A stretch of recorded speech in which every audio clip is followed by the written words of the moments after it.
तो आज हम पढ़ेंगे कक्षा सप्तम विषय संस्कृत रुचिरा द्वितीय भाग। आपके पास ये वाली पुस्तक होनी चाहिए, ये देख लीजिए रुचिरा। ये पुस्तक जो है नई पुस्तक है, 2018 में ये पुस्तक जो थी फिर से एक बार एडिट हुई थी। तो उसी पुस्तक में से आज हम पढ़ने जा रहे हैं चतुर्थः पाठः, जो कि इस प्रकार से है चतुर्थः पाठः। नाम है हास्यवाल कवि सम्मेलनम। तो चलिए शुरू करते हैं और हम पढ़ते हैं आज चतुर्थः पाठः, जिसका नाम है हास्यवाल कवि सम्मेलनम। देखिए ये हास्यवाल कवि सम्मेलनम शब्द जो है यहाँ पर आपको दिख रहा होगा, बहुत बड़ा लिखा हुआ है। तो इसको हम इस तरह से लिखेंगे तो ये बोलने में भी हमें आसान लगेगा। हास्यवाल कवि सम्मेलनम। तो कवि सम्मेलनम जो हैं बहुत सारे होते रहते हैं हमारे देश में।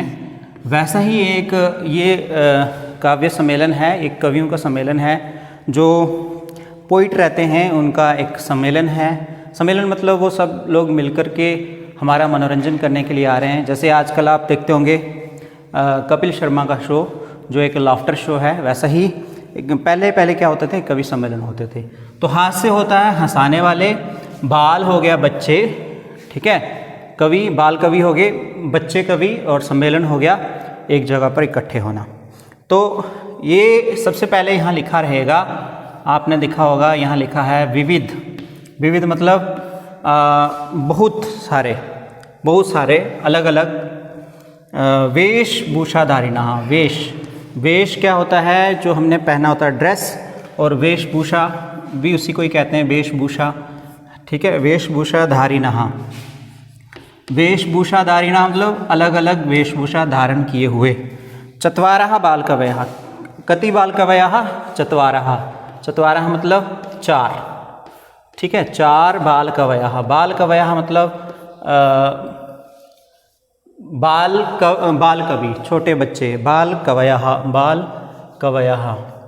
छोटे छोटे चार बाल कवि जो हैं मंचस्य उपरि उपविष्टाः सन्ति। मंचस्य, अब आगे शब्द आ रहा है हमारे पास मंचस्य। मंचस्य मतलब मंच के। मंच क्या होता है, एक स्टेज के, स्टेज का, स्टेज की, ये षष्ठी विभक्ति। यहाँ पर भी स्या लगता है। आपसे अगर मैं पूछूं कि यहाँ पर कौन सी विभक्ति है, तो आप तुरंत बताएंगे यहाँ पर कौन सी विभक्ति है, षष्ठी विभक्ति। और वचनम कौन सा है, एक वचनम। तो मंचस्य उपरि, मंच के ऊपर, उपरि मतलब ऊपर। ये कुछ शब्द हैं, ऊपर, नीचे, दाएं बाएं, ठीक है। ये जो शब्द हैं ये अव्यय कहलाते हैं। मैं इनके विषय में आपको बताऊंगा इसी पाठ के बीच में, कभी ना कभी बता दूंगा। तो उसके बाद है उपविष्टाः। उपविष्टाः मतलब बैठे हैं, उपविष्टाः बैठे हैं। संति का मतलब होता है। अब यहाँ पर बहुत सारे हैं, इसलिए उपविष्टाः इस तरह से। अगर बहुत सारे नहीं होते तो ये आ की मात्रा ना लग करके विसर्ग टा के साथ लगते तो हो जाता उपविष्टः। अस्ति, तो यहाँ फिर होता अस्ति, यहाँ है संति, क्योंकि बहुत सारे हैं, तो उपविष्टाः संति। अधः, अब अधः का हिंदी अर्थ है नीचे। अधः का अर्थ नीचे, ऊपरी का अर्थ ऊपर। तो अगर आपसे कोई पूछे कि अधः का विलोम क्या है, तो वह है ऊपरी। ऊपरी का विलोम क्या है, अधः। ऊपरी ऊपर, अधः नीचे, ठीक है। तो इसके बाद अधः श्रोतारः। श्रोतारः कौन होते हैं, सुनने वाले, ठीक है, जिनको हम श्रोता भी कहते हैं। अधः श्रोतारः।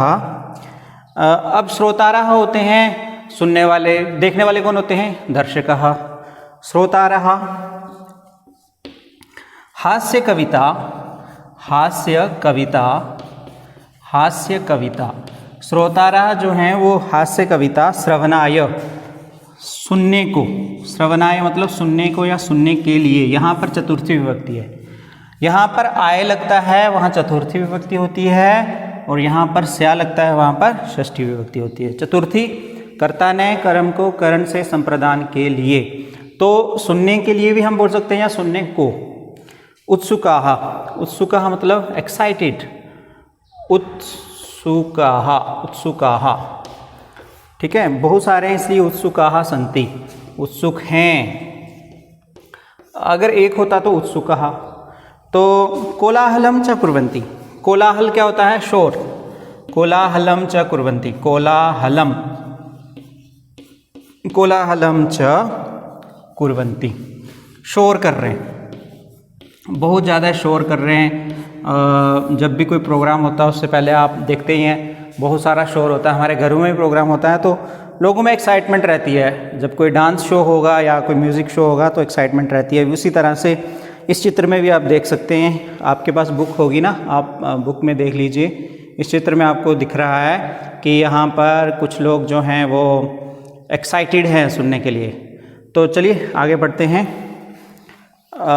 ये आपको समझ आ गया होगा। विविध मतलब बहुत सारे, वेशभूषाधारिणः ड्रेस वाले, चत्वारः चार, बालकः बालकभी मंच के ऊपर बैठे हैं, नीचे श्रोतारः सुनने वाले हास्य कविता सुनने के लिए उत्सुक हैं, कोलाहलम च कुर्वन्ति, शोर कर रहे हैं। संचालकः, संचालक होता है ऑर्गेनाइजर, ठीक है।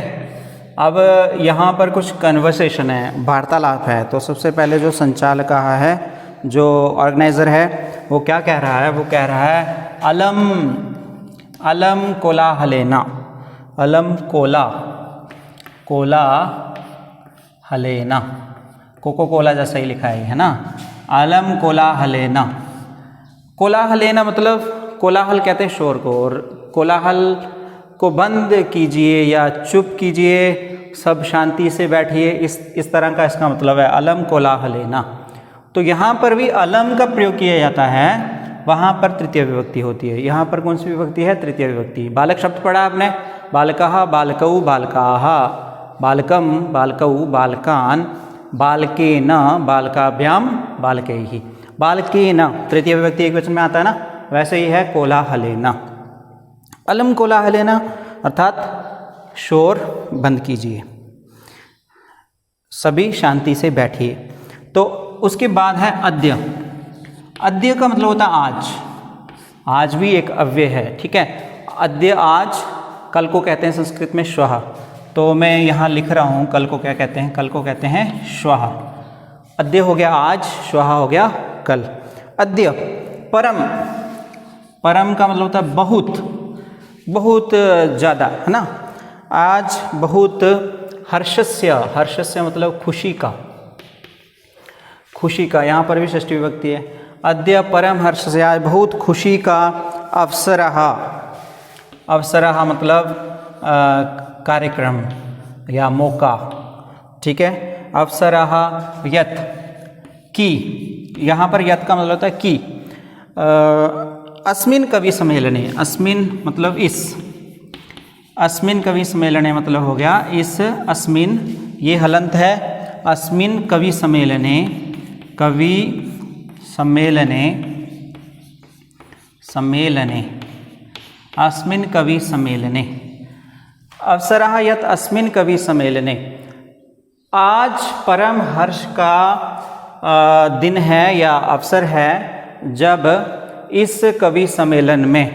तो अस्मिन् की तरह कुछ और भी शब्द मिलते जुलते हैं संस्कृत में। अस्मिन् हो गया, फिर कस्मिन्, फिर यस्मिन्, फिर तस्मिन्। इन सभी के अलग अलग अर्थ होते हैं जिन्हें हमें जानना चाहिए, ठीक है। अस्मिन् का हो गया इसमें, इसमें। कस्मिन् हो गया किसमें, यस्मिन् का हो गया जिसमें, तस्मिन् का मतलब हो गया उसमें, ठीक है। इसमें, किसमें, जिसमें, उसमें। कवि सम्मेलने, सम्मेलने में हो गई यहाँ पर सप्तमी विभक्ति। अस्मिन् कवि सम्मेलने काव्यहंतारः, काव्यहंतारः मतलब काव्यहंतारः, काव्य को खत्म करने वाले, काव्य को, काव्य का विनाश करने वाले, उनको कहते हैं काव्यहंतारः। तो कालयापकाश्च, कालयापकाश्च, कालयापकाश्च मतलब टाइम पास करने वाले, कालयापकाश्च। एक तो काव्य को नष्ट करने वाले, दूसरा समय व्यतीत करने वाले। भारतस्य, भारतस्य में होगी फिर से षष्ठी विभक्ति, भारतस्य। भारत के, भारत का, भारत की, का के की लगता है षष्ठी विभक्ति एक वचन। भारत के। हास्य कवि धुरंधरः, हास्य कवि, हास्य कवि धुरंधरः। धुरंधरः इसलिए लिखा जा रहा है क्योंकि ये 4 हैं, अगर एक होता तो धुरंधरः लिखा जाता, ठीक है। धुरंधराः समागताः सन्ति। समागताः मतलब आए हैं, समागता, आगता के साथ में लगा है समुपसर्ग, समुपसर्ग और आगता, आए हैं। संति भी साथ में लिखा है, आए हुए हैं।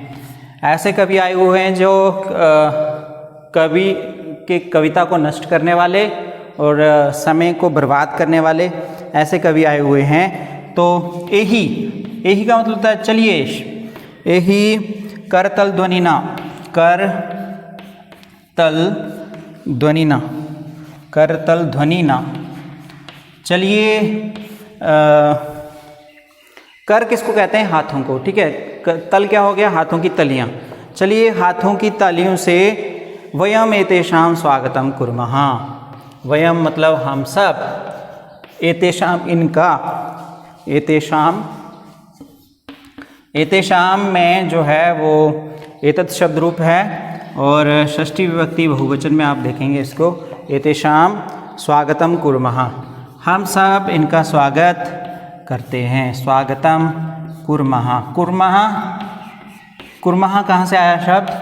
तो कुर्मः आया क्री धातु से। कौन सा धातु है? क्री धातु। इसके लिए क्री धातु लट लकार जब हम पढ़ेंगे तो वहाँ से हमें पता चल जाएगा। क्री धातु का अर्थ होता है करना, क्री धातु का अर्थ होता है करना। जब भी हम कोई काम करते हैं तो क्री धातु का प्रयोग होता है हमारी भाषा में। तो करोति कुरुतः कुर्वन्ति, करोसि कुरुतः कुरुथा, करोमि कुर्वः कुर्मः। तो कुर्मः उत्तम पुरुष बहुवचन में आता है। तो जब हम सब स्वागत करते हैं तो यही बोला जाता है वयम एतेषाम स्वागतम कुर्मः, हम इनका स्वागत करते हैं। ऐसा ही बोला जाता है ना, जब भी कोई प्रोग्राम होता है तो उसके शुरू में ऐसे ही बोला जाता है कि चलिए तालियों से स्वागत करते हैं सभी का। इसके बाद सबसे पहले जो कवि हैं उनका नाम है गजाधरः।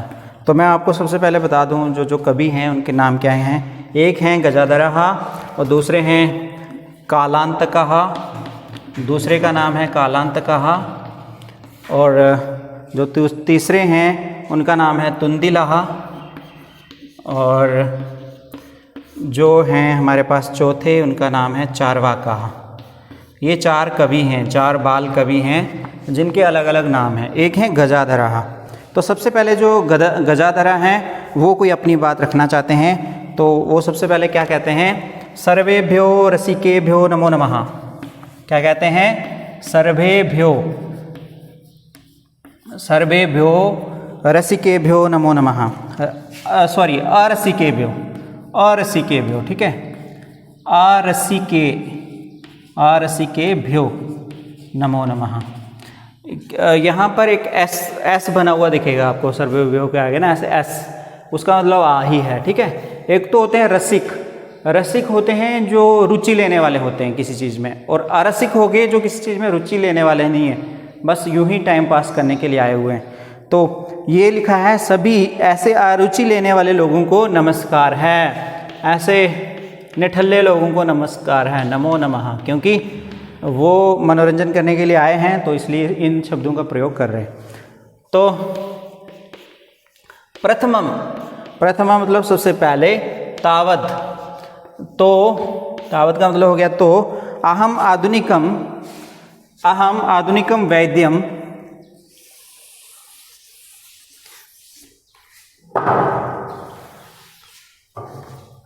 अहम, अहम का मतलब हो गया मैं, आधुनिकम वैद्यम, आधुनिकम मतलब मॉडर्न, आधुनिकम आजकल के जो वैद्य हैं, मतलब आजकल के जो डॉक्टर हैं, आधुनिकम वैद्यम, आजकल के डॉक्टर को उद्देश्य, उद्देश्य मतलब टारगेट करके, ठीक है, उद्देश्य,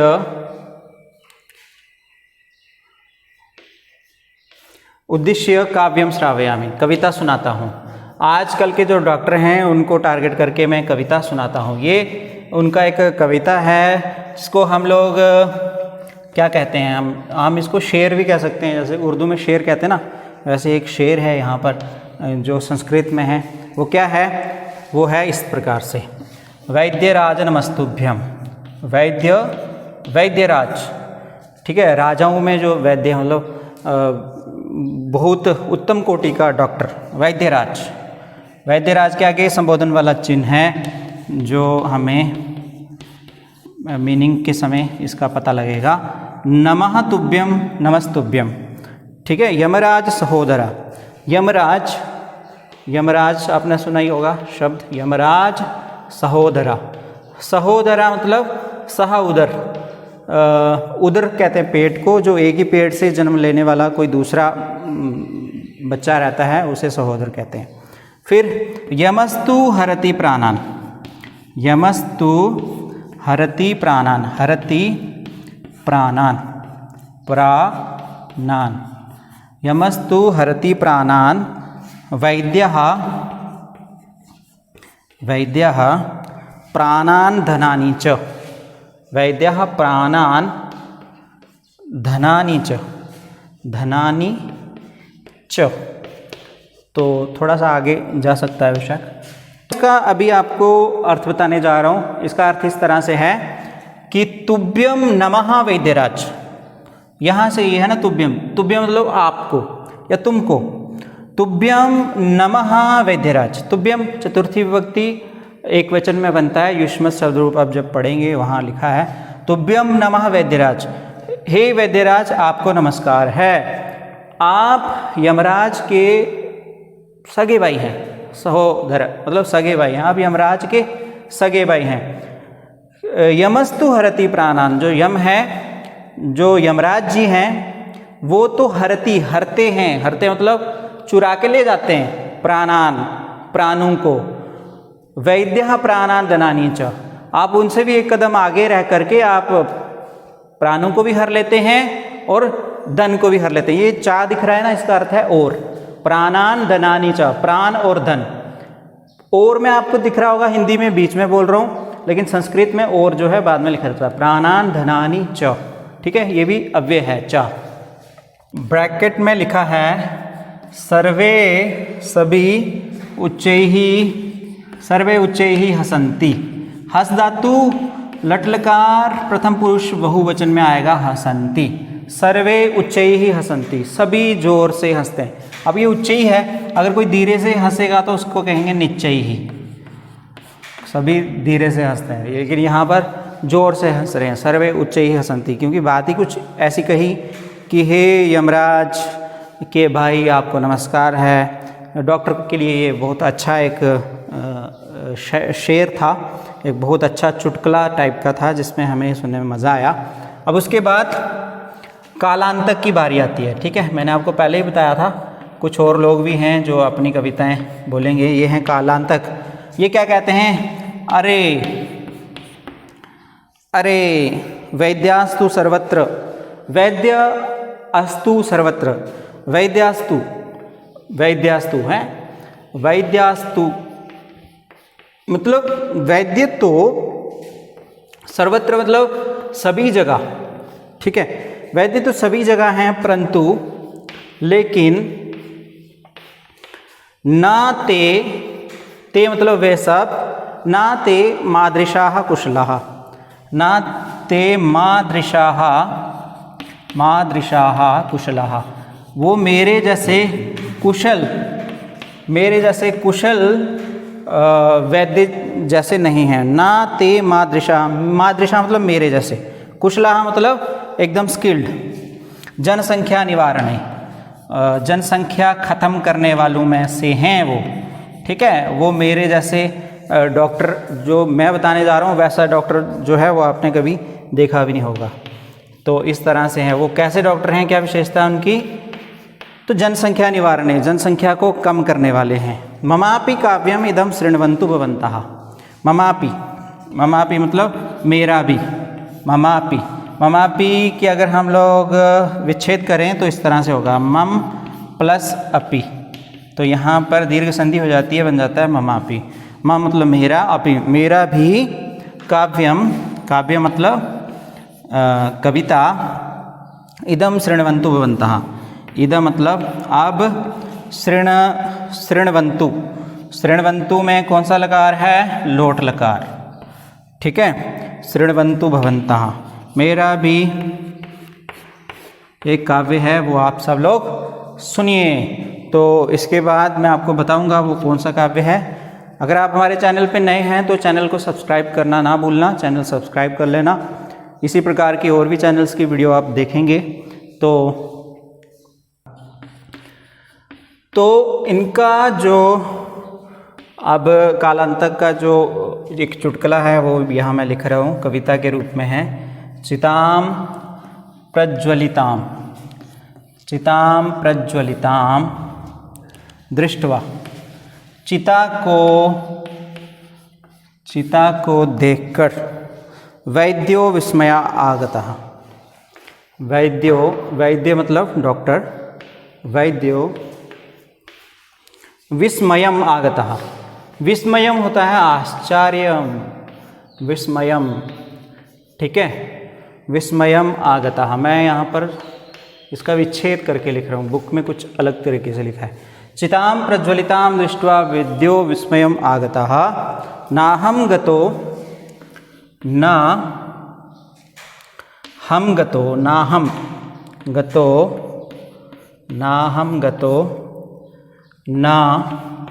मे भ्राता, नाहं गतो न मे भ्राता कस्य इदम, बुक में कस्य इदम लिखा है और मैं यहाँ पर लिख रहा हूँ कस्य इदम हस्तलाघवम, हस्त हाथ, और लाघवम हो गया हाथ का कमाल, ठीक है। तो चलिए मैं अब आपको सुनाता हूँ इसको।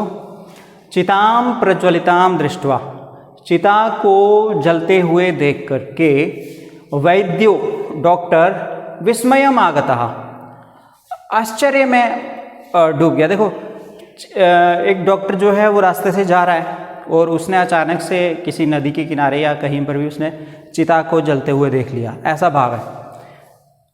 और वो मन ही मन में ये विचार रहा है, सोच रहा है, ना हम गतो ना मैं भ्राता, ना मैं गया और ना ही मेरा भाई गया। उसका भाई भी डॉक्टर होगा। भाई आपने जैसे पहले सुना, भाई मतलब यमराज को भी कहा गया, लेकिन यहाँ पर वो कह रहा है ना मैं गया ना मेरा भैया।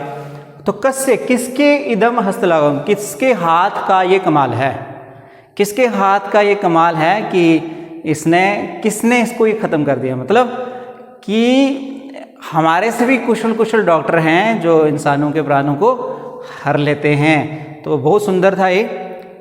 सर्वे पुनः हसंती, सभी जो हैं फिर दोबारा हंसते हैं, सभी जोर से हंसते हैं, क्योंकि सब हंसने के लिए आए हुए हैं। यह हास्य बाल कवि सम्मेलन है, तो सर्वे पुनः हसंती। तो अब आगे जो है वो है तुंदिलाहा।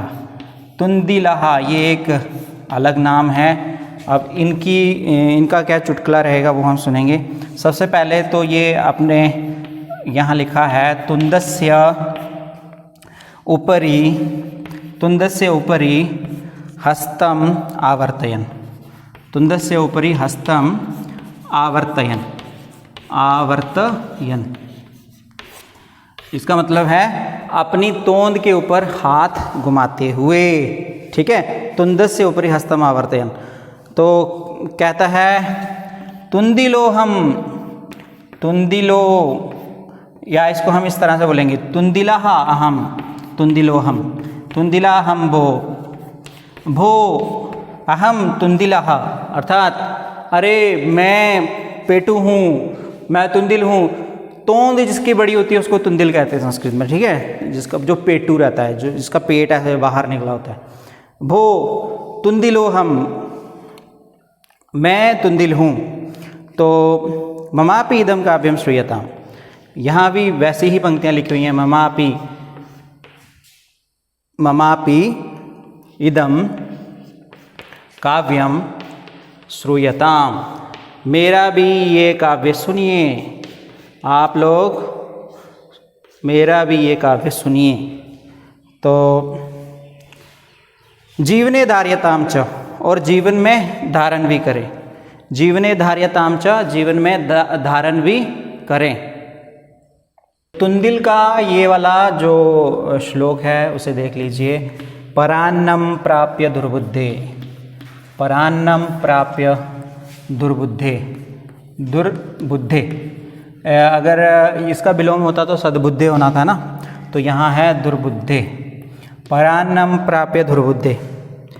माँ शरीरे, माँ शरीरे, शरीर शब्द सुना आपने, ये है शरीरे सप्तमी विभक्ति एक वचन। दयाम कुरु, दयाम कुरु, दया करो, ठीक है। फिर उसके बाद है परान्नम दुर्लभम लोके। परान्नम, इसको हम इस तरह से भी लिख सकते हैं, परा प्लस अन्नम, तो परान्नम हो जाएगा, ठीक है। परान्नम प्राप्य, परान्नम दुर्लभम लोके। दुर्लभम, दुर्लभम का होता है जो मुश्किल से मिलता है वो दुर्लभम, जो आसानी से मिलता है वो सुलभम। परान्नम दुर्लभम लोके, लोके मतलब संसारे, संसार में। शरीरानी, तो शरीरानी, शरीरम, शरीरे शरीरानी, शरीरानी, शरीरानी मतलब बहुत सारे शरीर। पुनः पुनः, पुनः पुनः मतलब दोबारा दोबारा, पुनः पुनः, शरीरानी पुनः पुनः। अब इस सुंदर से चुटकुले का आप आनंद लीजिए, मैं बताता हूँ इसका अर्थ क्या है। इसका अर्थ है हे दुर्बुद्धे, दुर्बुद्धे मतलब हे अक्ल के बेचारे, हे बेअक्ले इंसान, है ना। हे दुर्बुद्धे, परान्नम प्राप्य, जब दूसरे का अन्न प्राप्त होता है, जब दूसरे का अनाज प्राप्त होता है, दूसरे से खाने की कोई चीज़ मिलती है, तो माँ शरीरे दयाम करो, अपने शरीर पर दया मत करो उस समय कि मुझे ये अनाज खा करके कुछ हो जाएगा, गैस्ट्रिक प्रॉब्लम हो जाएगी या कोई हार्ट डिजीज़ हो जाएगी या मेरा पेट फूल जाएगा, है ना। तो ऐसी स्थिति में जब किसी से अनाज मिल रहा हो, खाने की कोई चीज़ मिल रही हो, तो उस समय शरीर की मत सोचो। परान्नम दुर्लभम लोके, जो दूसरे से मिलने वाला जो अन्न है वो दुर्लभ है, ठीक है, वो आसानी से नहीं मिलता, वो बहुत मुश्किल से मिलता है। लेकिन शरीरानी पुनः पुनः, शरीर तो बार बार मिलता रहता है। ऐसा हमारी संस्कृति में कहा है कि इंसान जो है मृत्यु के बाद फिर से जन्म लेता है, तो फिर से जन्म लेता है, फिर से जन्म लेता है, तो अर्थात बहुत बार शरीर मिलता रहता है। इसलिए जब भी किसी से अनाज मिले तो उसको बेझिझक, बिना शर्माए उसको जितना खा सकते हो अपने पेट में डाल सकते हो, डालते रहो। तो वैसे ही नीचे ब्रैकेट में लिखी हुई है वही चीज़ जो हमने पहले रिपीट की थी, सर्वे पुनः अट्टहासम कुर्वन्ति, सभी पुनः जोर से हंसते हैं, ठीक है। तो बाद चारवा कहा, कहते हैं आम आम, आम, आम का मतलब हाँ हाँ, आम हाँ, आम आम मतलब हाँ हाँ। शरीरस्य पोषणम, शरीरस्य, शरीर का या बॉडी का, पोषणम सर्वथा उचितमेव। पोषणम मतलब रख रखाव, उसका देखभाल या उसको अच्छी पौष्टिक चीज़ें खिलाना। सर्वथा, सर्वथा मतलब हमेशा। उचितम एव, उचितम मतलब उचित है, उचितम एव, उचितम एव। मैं लिख लिख के इसलिए आपको दिखा रहा हूँ ताकि आपको स्पेलिंग जो है वो अच्छे से आ जाएं। उचितम एव। यदि धनम नास्ति, यदि धनम नास्ति, अगर पैसे नहीं हैं, अगर पैसे नहीं हैं तो कहाँ से खाएंगे, है ना, पैसे होने चाहिए। यदि धनम नास्ति तदा, तब ऋणम, ऋणम मतलब कर्जा, ठीक है, तदा ऋणम कृत्वापि, ऋणम लेकर के भी, कृत्वापि, अब यहाँ पर त्वा प्रत्यय है, ठीक है, कृत्वा क्रिय धातु, और अपि क्या है यहाँ पर, कृत्वा प्लस अपि, कृत्वापि, अपि अव्यय है। कृत्वापि पौष्टिकः, पौष्टिकः मतलब न्यूट्रिएंट से भरी हुई, पदार्थः एव भोक्तव्यः, पदार्थः एव भोक्तव्यः। ऐसा भोजन खाना चाहिए जो काफ़ी पौष्टिक हो, लेकिन अगर पैसे नहीं हैं तो कर्ज लेके खा लेना चाहिए। ऐसा कौन कह रहा है, चार्वाक कह रहे हैं। तथा कथयति चार्वाक कवि, तथा कथयति, ऐसा ही कहते हैं। क्या कहते हैं, कौन कहते हैं, चार्वाकः, चार्वाकः कवि। देखो चार्वाक जो हैं हमारे ऋषि परंपरा में एक ऋषि रहे हैं, जो नास्तिक दर्शन के एक महान ऋषि थे। जिनका नाम था चारवाक ऋषि। उन्हीं की एक पंक्ति है यहाँ पर। क्या पंक्ति है? इसको हम इन्वर्टेड कामा में लिखेंगे क्योंकि ये उनकी पंक्ति है। जावत जीवित, जावत जीवित, जावत जीवित मतलब जब तक जियो। सुखम जीवित, सुखम मतलब सुख होकर के जियो, खुश होकर के जियो। सुखम जीवित, जीवेत, सुखम जीवेत, जावत जीवेत, सुखम जीवेत। ऋणम कृत्वापि, ऋणम, ऋण मैंने आपको पहले बता दिया। ऋण क्या होता है? कर्जा, इसको इंटरेस्ट कहते हैं हम लोग कहीं पर, है ना। ऋणम कृत्वा, ऋण लेकर के घृतम पिबेत। घृतम मतलब घी। बोलते हैं सभी पौष्टिक चीज़ों में जो सबसे पौष्टिक होता है वो होता है घी। तो पिबेत, घी भी जो है वो कर्ज लेकर के पियो है, लोन लेकर के, जिसको हम कह सकते हैं लोन लेकर के भी आप क्या करो? घी पियो। घी जो है वो सबसे पौष्टिक पदार्थों में से एक पदार्थ है, जिसको हमारे पुरातन ऋषि मुनि भी जो कहते थे घृतम आयु, अर्थात घी जो है वो आयु होती है। जो लोग घी खाते हैं उनकी आयु बढ़ती है, ऐसा वेदों में भी बताया गया है। ठीक है, तो इसलिए चार्वाक क्या कह रहे हैं कि जब तक जियो सुखपूर्वक जियो। आपको अगर लोन भी लेना पड़ जाए तो लोन लेकर के भी क्या करो? घी पियो, लेकिन कभी भूखे मत रहो। तो श्रोता रहा, अर्थात सुनने वाले कुछ कहते थे आगे से। क्या कहते हैं? तरही, तरही का अर्थ है तो। ऋणस्य यानी कि जो लोन लिया, लोन का। ऋणस्य कर्जे का, कर्जे का। प्रत्यर्पणम कथम, कर्जा कैसे लौटाएंगे हैं? प्रत्यर्पणम, प्रत्यर्पणम, प्रत्यर्पण जैसे होता है ना समर्पण, वैसे ही होता है प्रत्यर्पण। तो प्रत्यर्पण प्रति प्लस अर्पण है। तो कर्जा जो है वो कैसे लौटाएं? कथम का मतलब है कैसे। जो कर्जा है वो कैसे फिर से लौटाएंगे? कर्जा तो ले लेंगे घी पीने के लिए। तो चारवाक आगे से जवाब देते हैं। चारवाक कहा, वो क्या कहते हैं? श्रूयताम, सुनिए। श्रूयताम मतलब सुनिए।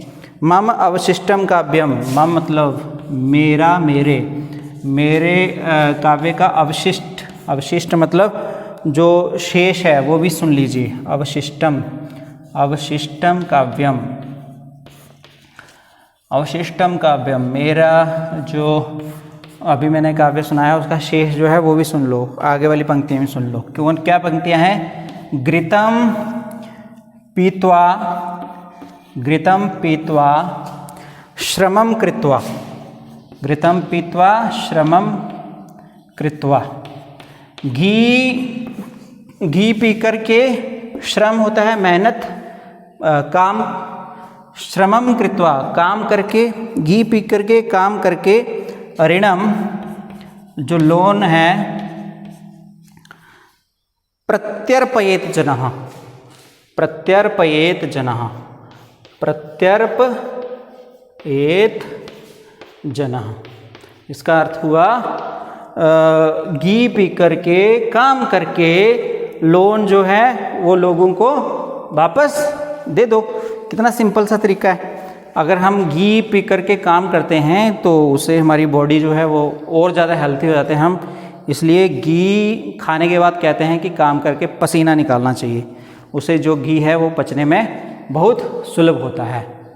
उसके बाद ब्रैकेट में लिखा है कि काव्य श्रवणेन, काव्य सुनने से, काव्य श्रवणेन, काव्य सुनने से, श्रवणेन तृतीय विभक्ति एक वचन। काव्य श्रवणेन उत्प्रेरितः, अर्थात उससे प्रेरित हो गया, उससे मोटिवेट हो गया। एकः बालको अपि, एकः बालको, एकः बालकः, एकः बालकः अपि, एक बालक भी, एक बालक भी मोटिवेट हो गया उससे। ये जितनी भी कविताएं सुनी उससे एक बालक मोटिवेट हो गया। आशु कविताम रचयति, आशु मतलब होता फटाफट, है ना। आशु कविताम रचयति, फटाफट एक कविता जो है वो बना देता है।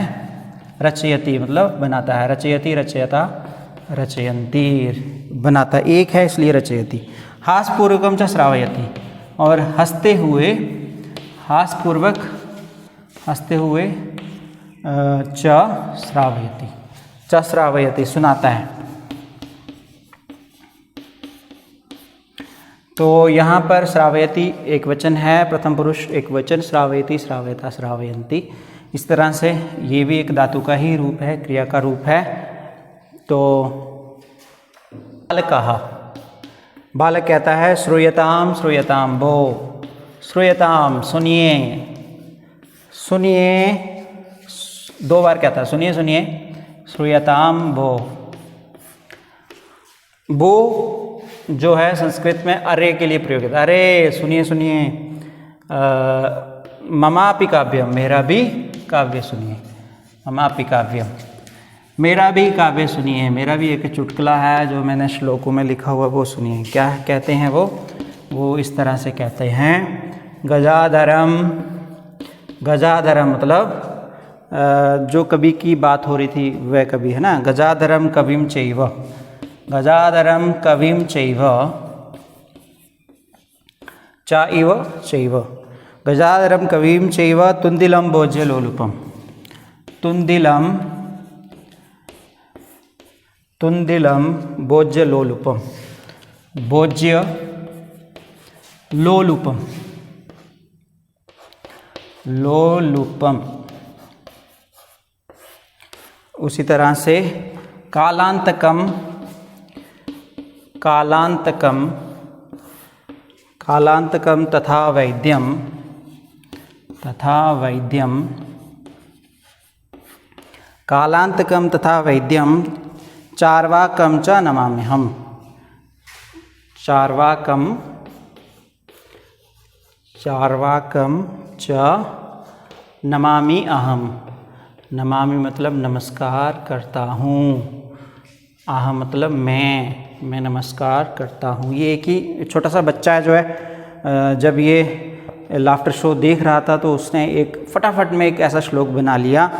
हम लोग भी कई बार ऐसे श्लोक बना लेते हैं, वैसे ही उसने एक श्लोक बनाया, गजाधरम कविम चैव, गजाधर कवि को तुंदिलम भोज्यलोलुपम, और तुंदिल नामक जो कवि हैं, जो भोज्य के लोलुप हैं, लोलुप मतलब लालची, खाने के जो लालची हैं ऐसे, और कालांतकम जो समय को नष्ट करने वाले, अंत करना मतलब समय का अंत करना, कालांतक ये नाम था कवि का।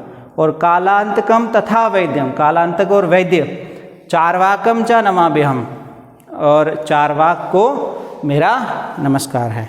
तो ये श्लोक देखने में तो सुनने में तो बहुत हमें आसानी से हमने इसको सुन लिया, लेकिन अगर हम संस्कृत में प्रयास करें तो ऐसे श्लोक बनाने में थोड़ी मुश्किल आती है।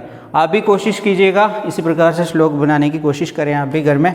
तो अंत में क्या लिखा है, काव्यम श्रावयित्वा, काव्यम श्रावयित्वा, काव्य सुना करके, श्रावयित्वा काव्य सुना करके, हा हा हा इति कृत्वा हसति, हा हा हा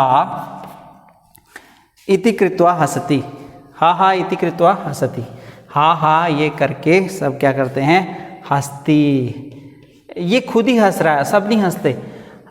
काव्य सुना करके हा हा हा इति हसति, वो खुद ही हंस रहा है।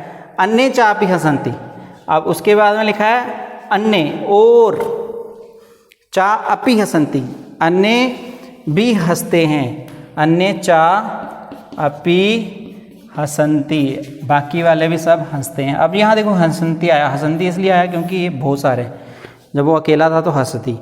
तो सर्वे गृहम गच्छन्ति, अंत में लिखा है सर्वे गृहम गच्छन्ति, सभी घर में चले जाते हैं। गच्छन्ति गम धातु लट्लकार प्रथम पुरुष एक वचन। ठीक है, तो ये था हमारा पाठ हास्य बाल कवि सम्मेलनम, जिसे आपने मेरे साथ इस ग्रीन बोर्ड पे पढ़ा। मैंने आपको पूरा पाठ जो है वो लिख करके दिखाया। आप भी इसी तरह से अपने घर में इस पाठ को अपनी नोटबुक के ऊपर लिखें, उसका हिंदी में अर्थ भी लिखें और इस पाठ को एंजॉय करें। और इसमें जितने भी संस्कृत के नए नए शब्द हैं उनके ऊपर वाक्य बनाने की कोशिश भी करें। ठीक है, तो ये थी हमारी आज तक की वीडियो। आपको कैसी लगी आप नीचे रिप्लाई वाले सेक्शन में जा कर के ज़रूर बताना, और अगर हमारे चैनल पे नए हैं तो चैनल सब्सक्राइब करना और बाकी वाले बच्चों को भी भेजना ताकि वो भी इसे पढ़ करके ज़्यादा से ज़्यादा जो है वो लाभ ले सकें। धन्यवाद।